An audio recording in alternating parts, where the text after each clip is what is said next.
cours est dédié à la réussite de Yonatan Menchana. Chers amis, il y a une idée que je voudrais partager avec vous et qui est vraiment, vraiment fabuleuse, qui peut nous permettre, Bezrat Hashem, de revenir à l'endroit dans lequel nous sommes censés être. La Gemara dans Choulin Daf Nun-Ched dit la chose suivante. Amar Rav, Rav dit, Leit Baka Bar Yoma. Ça n'existe pas un baka. Baka, c'est une espèce de mouche qui a une journée entière. Ça veut dire que cet animal, il est tellement insignifiant qu'il vit maximum une journée complète, il ne peut pas vivre. Ça, Gemara s'interroge et elle dit, ah bon, comment tu peux dire une chose pareille? Pourtant, Rav Papa a dit à Abaye, pourtant, Shav Shne Imra Bakta Mi Baka. Il y a eu une fois une histoire, une grande scène de ménage, entre un baka et une bakta, ça veut dire entre cette mouche mâle et cette mouche femelle, et ça a duré 7 ans cette histoire-là. Donc qu'est-ce que tu me racontes que ces animaux-là, ils ne peuvent pas vivre? Un jour, tu vois qu'ils ont vécu pendant 7 ans, et pendant 7 ans, ils se sont disputés. Qu'est-ce que tu racontes? La Gemara dit non. Quand on dit qu'ils se sont disputés pendant 7 ans, c'est pas possible, ils vivent même pas un jour, ils peuvent pas 7 ans. Mais ça veut dire qu'ils se sont disputés 7 ans comme nos 7 ans à nous. C'est-à-dire que si l'homme vit 120 ans, c'est combien 7 ans dans 120 ans? C'est un 17e de sa vie à peu près?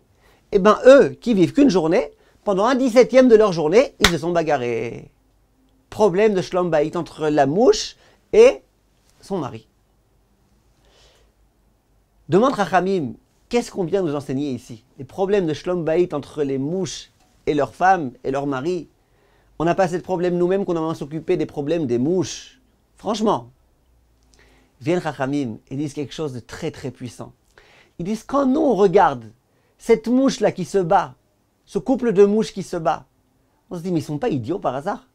Ils vivent même pas 24 heures. Ils ont 23 heures, 22 heures, 10 heures de vie. Pourquoi ils se battent? Ils se battent pourquoi? Non, c'est moi qui ai dit, c'est moi qui ai raison, c'est moi qui vais décider, c'est ça qu'on va faire, comme ça on va éduquer nos enfants. Ils vivent même pas une journée. Arrêtez de vous battre. Kiffez votre journée, vous n'avez qu'une journée de vie. Kiffez. Et non, eux, ils se sont battus. Pendant un 17e de leur journée, ils se sont battus.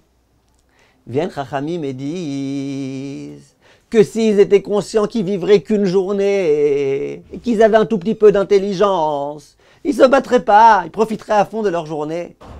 Viennent Chachamim et disent, nous on est mieux. Est-ce que nous on est mieux? Nous combien de temps on vit? 120 ans? Ça c'est vraiment dans les rêves. 70 ans, 60 ans, 80 ans, combien de temps on vit? Et on se bat. C'est moi qui vais être le dirigeant dans tel endroit, c'est moi qui vais décider, tout va être fait par rapport à moi, c'est moi qui veux cet argent, c'est moi qui veux cet héritage, c'est moi qui recevrai, c'est moi qui dois, c'est moi. Mais l'Aziz, tu as 70 ans pour vivre. Pourquoi tu perds ton temps? Pourquoi au lieu de profiter de chaque instant, tu passes ton temps à te galérer? Profite ta vie, profite ta vie. D'autant que Chachamim nous disent Ki elev shanim be'enecha keyom etmol. 1000 ans d'un être humain, c'est aux yeux d'Akadosh Baruch Hu comme une journée.